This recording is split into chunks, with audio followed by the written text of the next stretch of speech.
నేనైతే ఈ water tank లో పడిపోయిన పాముని కాపాడదామని దాని దగ్గరికి వెళ్తుంటే అదేమో నా దగ్గర నుంచి దూరంగా వెళ్ళిపోతుంది. హలో మామ, అందరికి నమస్తే. నేను మీ వైల్డ్ బై బాలు. ఈ రోజు అయితే ఒక పని మీద ఈ ప్లేస్ కి అయితే వచ్చామన్నమాట. ఇది చూస్తే పెద్ద స్విమ్మింగ్ పూల్ లా ఉంది. ఈ రోజు మా పని కూడా దీంట్లోనే అనమాట. పని సంగతి కాస్త పక్కన పెడితే ఇక్కడ రాగానే వాటర్ ట్యాంక్ లో ఒక పాము కనిపించింది. మన పని వచ్చి ఇందలు అంటున్నారు, ఇందలేమో పాములు ఉన్నాయి. మామ మన సంగతి తెలిసిందే కదా, వారం రోజులు రక్తపింజలతో కలిసిమెలిసి బతికా. ఆఫ్టర్ ఆల్ ఈ నీటి పాముని చూసి భయపడతాం అనుకుంటున్నారా? ముందైతే మా వర్క్ స్టార్ట్ చేసామన్నమాట. ఇదిగోండి పలకలు కనిపిస్తున్నాయి కదా, ఈ పలకలను అయితే వాటరింగ్ చేయడానికి ఇందులో అయితే పెడతాం అనమాట. ఇలా మేము పని చేస్తుంటే మధ్యలో ఒక పెద్ద కప్ప కనిపించింది. దీన్ని కూడా లాస్ట్ లో కాపాడదాం అనుకున్నాం మామ. కాకపోతే అంతకు ముందు మా వర్క్ అయితే ఫినిష్ చేయాలి, ఆ తర్వాత వీటి సంగతి చూద్దాం అనుకున్నాం. అలా అనుకుని మేము వర్క్ చేస్తుంటే ఈ గ్యాప్ లో మన బంధువు అయితే మన మధ్య తిరుగుతుంది అనమాట వచ్చి. మామ మనం ఇప్పటి వరకు చాలా పాములు చూసాం, కానీ ఈ పాము మాత్రం చాలా అంటే చాలా క్యూట్ గా ఉంది మామ. చూడండి ఎలా చూస్తున్నాం మేము వర్క్ చేస్తుంటే మమ్మల్ని. అలా మా వర్క్ ఫినిష్ చేశాక ముందైతే కప్ప బ్రోని బయట వేద్దాం అనుకున్నాం. కాకపోతే వాటిని పడదామని నేను దగ్గరికి వెళ్తుంటే వాడేమో బుడక్కను మునిగిపోతున్నాడు. ఇంకా మెల్లగా మా వాడు ఎలాగోలా దాన్ని పట్టేసి నా చేతికి అయితే ఇచ్చాడు అనమాట. దీన్ని సరిగ్గా పట్టుకుందామండి ఇది చేతిలోంచి జారిపోతుంది. నిండు నూరేళ్ళు పిల్లలతో సుఖంగా బతుకుంది అని అయితే ఒడ్డు మీదకి విసిరేసా. నాకైతే డౌట్ అది మళ్ళీ ఎందులో దూకేద్దాం. వాడిని అలా ఒడ్డు మీదకి విసిరేసాక మళ్ళీ మన స్నేక్ బ్రో అయితే కనిపించాడు అనమాట. మామ నేనైతే ఎప్పుడు పాముని చేతితో పట్టుకోలేదు, కాకపోతే ఈ రోజు ఈ పాము ప్రాణం కాపాడదామని గుండె ధైర్యం చేసుకుని పడదామని ట్రై చేస్తుంటే అదేం నాకు దొరకట్లేదు. ఇంకా దీన్ని పట్టుకోవడం మన వల్ల కాదని మన శాసనాల గ్రంథాన్ని అయితే తీసుకొచ్చా. అదే మామ మన స్నేక్ రాజ్ అని. ఇంకా మీరే చూడండి మా బావ దాన్ని పట్టేసి అలా ఒడ్డు మీదకి విసిరేస్తాడు.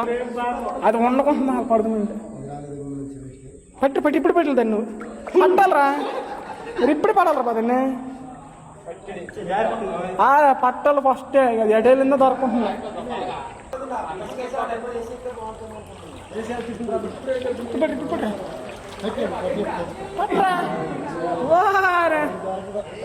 పట్రా పట్రా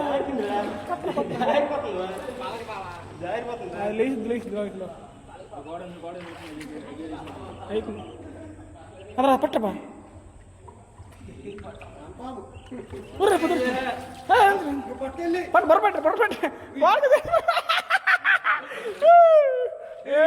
ఏం బాగలేదు, పట్టిడు బురద పాము కదా, బురద పాము.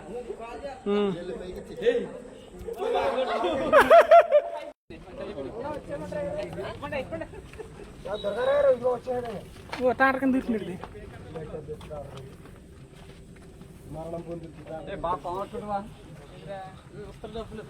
సో ఫైనల్ గా దాన్ని పట్టేసి మెల్లగా ఒడ్డు మీదకి అయితే తీసుకొచ్చాము. మీరేంట్రా మరీ ఎంత దోలగల్లా ఉన్నారు అనుకుంటున్నారేమో. ఊరికనేం పెట్టలేదు మామ, మన ఛానల్ పేరు వైల్డ్ బై బాలు అని. ఆ మాత్రం వైల్డ్నెస్ ఉంటది. వీడియో నచ్చితే లైక్ చేయండి. నెక్స్ట్ వీడియోలో మళ్ళీ కలుద్దాం. By by.